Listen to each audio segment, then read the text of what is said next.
Okay, so if you have a young child, I guarantee you've seen these videos. You know the ones, the bright colors, the super simple songs, the animations that just loop over and over.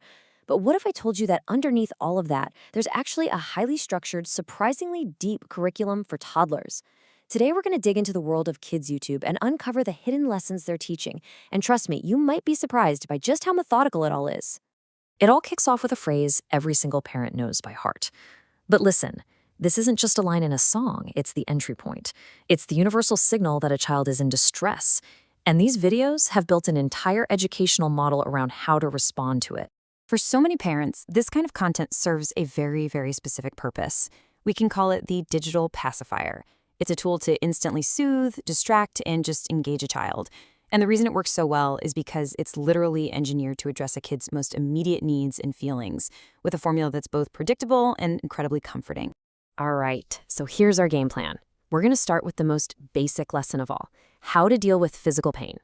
From there, we'll see how that same model gets bigger to help manage emotions.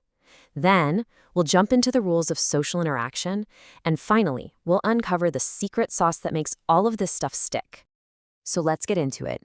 Our analysis starts with the most fundamental and, let's be honest, relatable childhood problem: getting hurt. The Boo Boo song isn't just some catchy tune. It's really lesson one in a kid's first curriculum on problem solving. The song lays out this whole catalog of toddler-level disasters. And these aren't abstract dangers. No, they are super specific and totally recognizable scenarios. You can bump into someone on a bike, you can fall from a ride at the playground, or you can just stumble. The curriculum is grounded in the real, everyday risks of being a tiny person in a pretty big world. And this right here is where we see the core formula start to take shape. The song teaches a really simple 3-step process. Step 1, you identify and you name the problem. Step 2, you find a grown-up who gives you immediate reassurance. And step 3, you get a clear solution that makes the problem go away. It's a simple, repeatable script for dealing with any kind of distress. Okay, so once a child has mastered the script for physical pain, the curriculum levels up. It takes that exact same formula and applies it to something way more abstract and confusing for a little kid: their own emotions. You see, the Get Well Soon song isn't just about being sick, it's giving kids a vocabulary for feeling unwell. It helps them identify the symptoms: feeling low, having sniffles and a red nose, feeling tired, and, of course, crying. It's basically teaching a child how to recognize the physical signs of their own internal emotional state. And just look at how the curriculum maps these really clear solutions directly onto these complex problems. If you're sick, what do? You take medicine. If you're tired, you need sleep. If you're crying, you get reassurance. For feelings that can seem completely overwhelming, this curriculum provides clear, direct, and actionable prescriptions. Okay, so we've gone from physical pain to internal emotions. Now we get to the final and most complex level of this curriculum. This is where the focus shifts outward, away from the self, and toward interactions with other people. This is where these videos teach the fundamental rules for navigating a social world.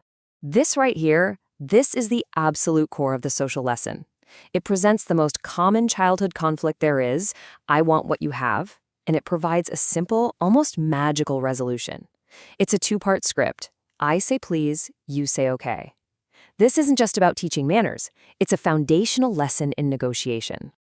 And this lesson is practiced over and over and over again across a whole range of highly desirable stuff in a kid's world. We see it with a toy plane, a slide, a car, a swing, a ball, even a lollipop or a doll. By applying the exact same script to all these different situations, the lesson becomes this universally applicable rule for how to get along with others. You know, the songs aren't subtle about the moral of the story. They don't leave it up for interpretation. They state it directly, as a clear and simple rule for life.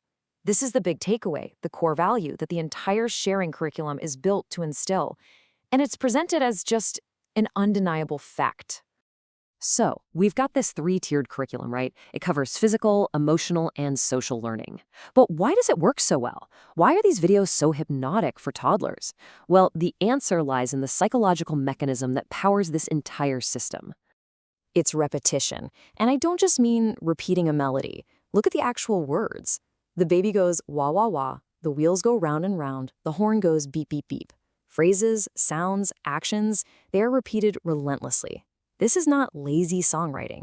It's a deliberate strategy. It helps developing brains remember things, and, crucially, it satisfies the YouTube algorithm, which rewards engagement and watch time. Ultimately, everything comes back to this one idea, the core loop. This is the engine that drives everything we've talked about. It doesn't matter if it's a scraped knee, a sad feeling, or a fight over a toy, the content always follows this same predictable pattern: problem, reassurance, solution. It's a comforting and, as it turns out, a highly effective teaching model.